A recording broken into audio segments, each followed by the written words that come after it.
दर्पण स्टूडियो।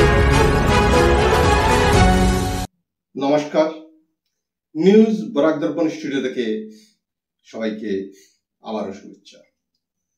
আজ বিগত পঞ্চায়েত নির্বাচনের উপরে কিছু গুরুত্বপূর্ণ কথা আপনাদের কাছে শেয়ার করতে যাচ্ছি, আপনারা অবশ্যই পাশে থাকবেন।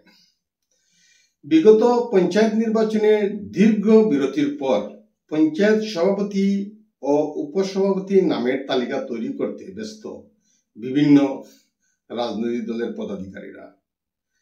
কাছাড় জেলার 7টি বিধানসভা সমষ্টিতে শাসক দল তাদের কাজ নীরবে চালিয়ে যাচ্ছে। অধিকাংশ জিপি ভারতীয় জনতা পার্টির দখলে আছে, তাতে কোনো সন্দেহ নেই। কাছাড় জেলার দলাই নরসিংপুর বিধানসভা সমষ্টিতে বেশ কয়েকটি জিপিতে পঞ্চায়েত সভাপতি ও উপসভাপতি প্রার্থীর নির্বাচন 10 জন গ্রুপ সদস্যের মধ্যে অন্তর্কলহ এবং অঘোষিত ষড়যন্ত্রের পূর্বাভাস স্থানীয় জনগণ পরিষ্কারভাবে উপলব্ধি করতে পারছেন। বিভিন্ন জিপিতে একচেটিয়াভাবে কোনো রাজনৈতিক দলের গ্রুপ সদস্যরা নির্দল প্রার্থী হিসাবে বিজয়ী হওয়া সত্ত্বেও কেন তাদের মধ্যে গরুয়া কুন্দল, সেটাই কিন্তু সাধারণ মানুষের মধ্যে ভিতরে ভিতরে বিরাজ করছে। যে সকল গ্রুপ সদস্যরা নিজেদের পরিচিতি, ব্যক্তিত্ব ও নেতৃত্ব দেওয়ার প্রলোভন দেখিয়ে আমজনতার মূল্যবান ভোট আদায় করতে সক্ষম হয়েছেন, তারা কিন্তু আগামী দিনে আবারও পরীক্ষায় বসতে হবে। বিভিন্ন জায়গায় কান পাতলেই শোনা যায় গ্রুপ মেম্বারদের রাত্রের ঘুম উধাও হয়ে গিয়েছে, মোবাইল ফোনের সুইচ অফ করতে রাখতে বাধ্য হয়েছেন। স্থানীয় স্বার্থান্বেষী অপারেটররা ভাঙা গোড়ার সাথে সাথে গুড়া কেনাবেচার ব্যাপারে প্রলোভন দেখাচ্ছেন। একটা বিষয় আবার বলতে চাই, অনেকেই কিন্তু সুস্থ মানসিকতা নিয়ে সত্যিকারের জনসেবায় আত্মনিয়োগের উদ্দেশ্যে গ্রুপ মেম্বার এর পদের প্রার্থী হিসাবে বিজয়ী হয়ে এসছেন। তাদের কথায় ও কাজে যথেষ্ট সামঞ্জস্য আছে, আমরা দেখতে পেয়েছি। দর্শকবৃন্দ, একটা বিষয় আপনারা নিশ্চয়ই বুঝতে পারছেন, এই দলাই নরসিংপুর বিধানসভা ছাড়া অবশিষ্ট 6টি বিধানসভায় কেন সুশৃঙ্খলভাবে প্রতিনিধি নির্বাচন প্রক্রিয়া প্রায় সম্পন্ন হওয়ার পথে, কেন এই সংরক্ষিত আসনে গরুয়া বিবাদ, সেটার কারণ আমি আজকে খুলাসা করতে যাচ্ছি না। আমার মনে হচ্ছে আগামী দিনে এই অসন্তুষ্টি বিপদ ডেকে আনতে পারে, সন্দেহ নেই।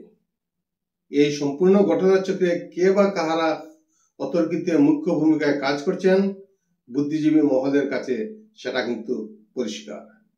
ভারতের প্রধানমন্ত্রী বিকশিত রাষ্ট্রের স্বপ্ন দেখছেন এবং 2047-এর মধ্যে তা পূরণ করার জন্য ডক্টর হিমন্ত বিশ্ব সরকারের ঋণের বোঝা মাথায় নিয়ে দরিদ্র, বঞ্চিত এবং অবহেলিত জনগণের জীবনযাত্রার মানদণ্ড উন্নয়নের জন্য অহরহ সরকারি প্রকল্পের মাধ্যমে পঞ্চায়েত প্রতিনিধিদের হাত ধরে যোজনার সফল বাস্তবায়নের প্রতীক্ষায় আছেন।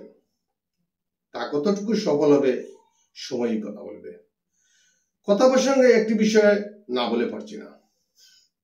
দেশবন্ধু চিত্তরঞ্জন ও পরম দয়াল শ্রী ঠাকুর অনুকূল চন্দ্রের মধ্যে কথোপকথনে শ্রী ঠাকুর অনুকূল চন্দ্র বলেছিলেন, আমি রাজনীতি বলতে বুঝি সেবা করা। কিন্তু আমরা কি সত্যিকারের জনগণ ও রাষ্ট্রের সেবার জন্য কাজ করছি? বেশিরভাগ ক্ষেত্রে আমার মতে না। আমরা অনেকেই রাজনীতিকে ব্যক্তিগত পেশায় রূপান্তরিত করেছি। দর্শকবৃন্দ, আমরা যদি চশমার লেন্সটাকে একটু এদিক সেদিক করে দেখি, তবে প্রত্যেকটি মঞ্চে গলায় গামছা পরে বসে আছেন কিছু ব্যক্তি, যাদের অতীত ইতিহাসকে এক নজরে খুঁজে দেখলেই বুঝতে পারবেন তাদের আসল চেহারা। আজ তারাই এলাকার নেতা, তাদের জন্য মঞ্চে আসন সংরক্ষিত রাখা হয়।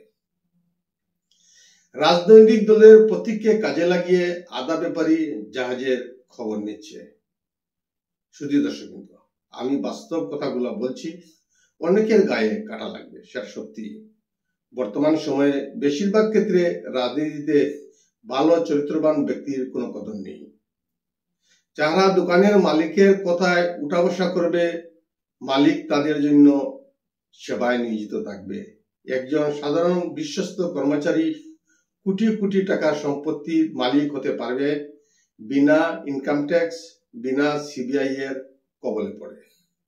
আমরা একজন ড্রাগস ব্যবসায়ীকে ধরে আইনি শাস্তি করি, কিন্তু আরো অবৈধ ব্যবসায়ী যারা রাত্রের অন্ধকারে অবৈধভাবে বালু, পাথর, কাঠ এবং বিভিন্ন সিন্ডিকেট রাজের সাথে যুক্ত থেকে অ্যান্টি ন্যাশনাল কার্যকলাপে যুক্ত আছেন, তাদের প্রতি এত ছাড় কেন? আমাদের মুখ্য উদ্দেশ্য দেশকে উন্নত পরিবেশে উপনীত করবা।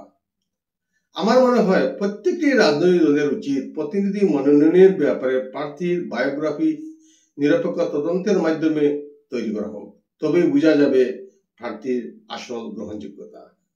অনেকেই ক্ষমতার দুরুপয়োগ করে সব ধরনের সরকারি প্রকল্প থেকে মুনাফা অর্জন সহ প্রকল্প আত্মসাৎ করার ইতিহাস জনসম্মুখে তখনই উন্মোচিত হবে। বিশেষ করে সাধারণ জনগণকে ভোট ব্যাংকের প্রলোভন না জড়িয়ে বিনামূল্যে সহায়তা প্রদান থেকে বিরত থেকে তাদেরকে আত্মনির্ভর করার প্রচেষ্টা অব্যাহত রাখা উচিত, নতুবা হিতাধিকারীদের জীবন আগামী দিনে বিপন্ন হবে সন্দেহ নেই। আমরা দেখি চলমান যান যদি কিছুদিনের জন্য বন্ধ করে রাখি তবে যান্ত্রিক গোলযোগ দেখা যায়। যদি কোনো কারণে সরকার পক্ষ পেট্রোল বন্ধ করে দেয় তবে গাড়ির অবস্থা কি হবে? তাই দীর্ঘমেয়াদী অবস্থান টিকে রাখতে হলে আগামী দিনের কথা ভেবে সঠিক পদক্ষেপ নেওয়া উচিত। যেভাবে প্রত্যেকটি মানুষের মাথাপিছু ঋণ সরকারিভাবে বৃদ্ধি পেতে চলেছে তা কিন্তু শুভ সংকেত নয়। আমি আজকের এই প্রতিবেদনে শুধু জনগণের সচেতনতা বৃদ্ধি সহ রাষ্ট্র হইতে সম্প্রচার করতে যাচ্ছি। যদি কেউ দুঃখ পেয়ে থাকেন, আমার এই বক্তব্যের মধ্যে কোনো ভুল ত্রুটি থাকে তবে আমাকে ক্ষমা করবেন। জয় হিন্দ, ভারত মাতা কি জয়। নমস্কার। News Borak Darpan Studio।